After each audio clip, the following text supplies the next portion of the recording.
Hello, hello, hello. Another one of my experiments. I have decided that I will not throw out another wig, but make videos of how I bring them back to life. I have a box full of wigs. I wish I would have kept the other ones, but I've thrown out. I've lost count. But I am going to be making a series of videos showing you how I bring the worst of the worst of the worst of my wigs back to life. You know, there comes a point when the bottom of the wig is so matted that all you can do is put it up in a ponytail to hide the mattedness, and then you throw it out, and everybody knows you're wearing a wig because the bottom looks like a rat nest and the top looks like something else, and you're like, oh my goodness, I should just put a hat on and try to get away with this, which is what I do. I put a hat on and I go to work with a hat, whatever. But I have found a way to bring the wigs back to life, and I will be showing you that way. I will be going into my box of wigs and digging them out and showing you how I bring them back to life. I use a little bit of oil while I'm combing through and using the rod to reshape it and reconstruct it. You can bring the worst looking wig back to life with a few simple techniques: a little bit of oil, a brush, some time on your hand, and some hot water. Okay? And I buy synthetic wigs. I don't really buy human hair because I don't want somebody else's DNA on me. So I prefer synthetic wigs. Alrighty? Okay, keep your DNA. I don't want it. No, thank you. So with what I'm doing right now is just combing and brushing and adding a little bit of oil, and I use Africa's Best oil. You can use just about any kind of oil. All right. The oil is to give it the sheen. The oil will not stay in the hair because this hair is going to be dipped in hot water. Alrighty. So keep watching and we will see the end product of how the hair will look after you do this technique, which you know how the hair will look, how the ends will look, and how the ends will just come right back to life, right back to life. So keep watching and follow my videos. I have some wigs that will scare you, okay, but I'm gonna bring them back to life. Alrighty, thank you for watching, and I hope this was helpful. I really do hope this was helpful. It was helpful for me. Okay, now I'm gonna take these out.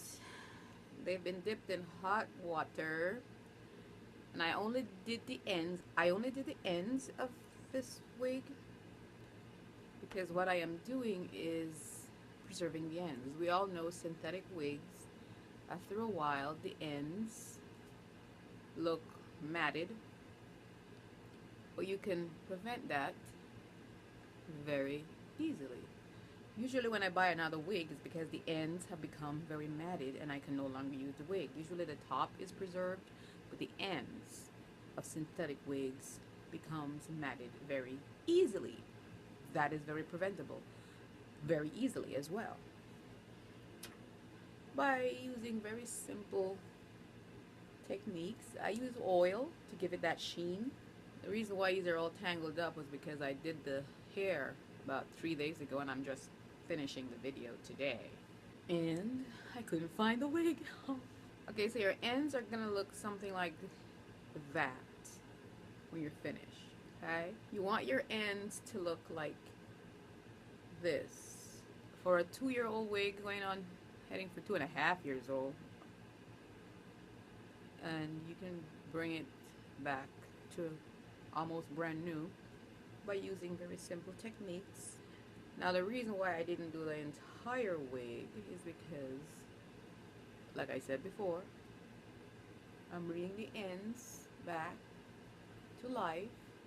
And also, I didn't do the entire wig simply because I didn't want the curls too tight.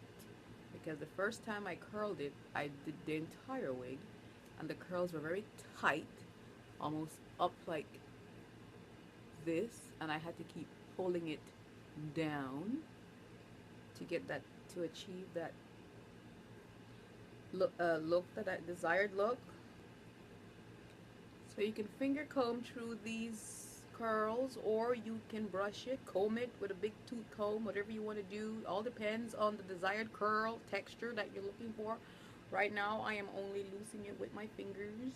When the curls are very tight, it gives you a more big hair look. I wanted the curls to fall, so I did it at the ends for two reasons: to preserve the ends and bring the ends back to life, and also to have a desired look of falling curls and not a big hair look. So that is how you would go about bringing the ends of your synthetic wig back to life should they get tangled and matted. Now, for experiment purposes, because this is my experiment wig, okay, I have lots more. But anyways, for experiment purposes, this is a finger combed.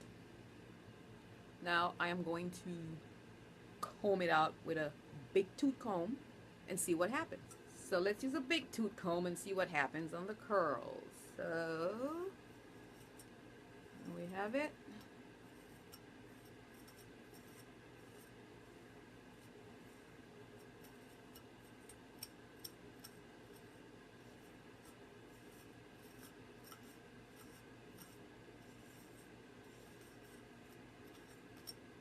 Alright, that's what your curls are going to look like with a big tooth comb.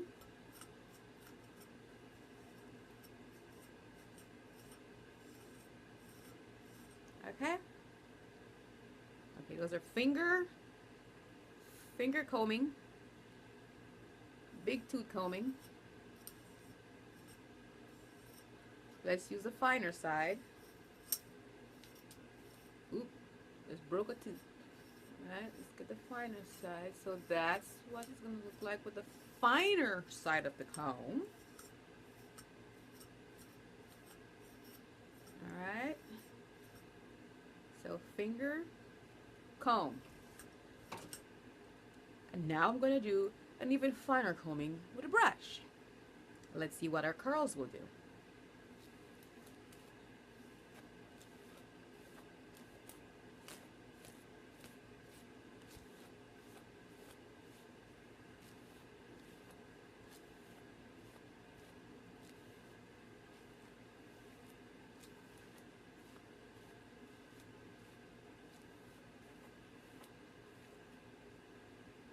And you can keep brushing and brushing until you get your desired effect. If you notice, it almost seems as if I am bringing the wig back to its original look, which was extremely straight. This was a straight wig.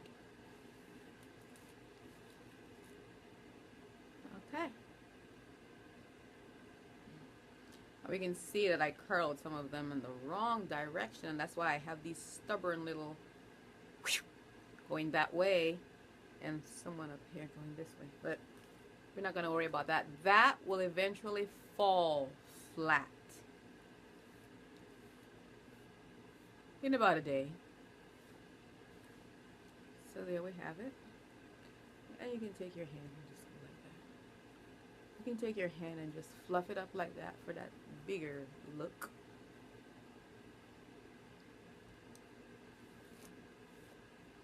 Alright, so we have the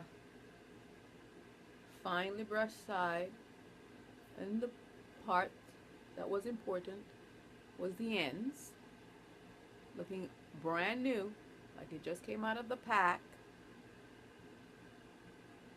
brushed, and these are finger combed. Beautiful curls like it just came out of the pack.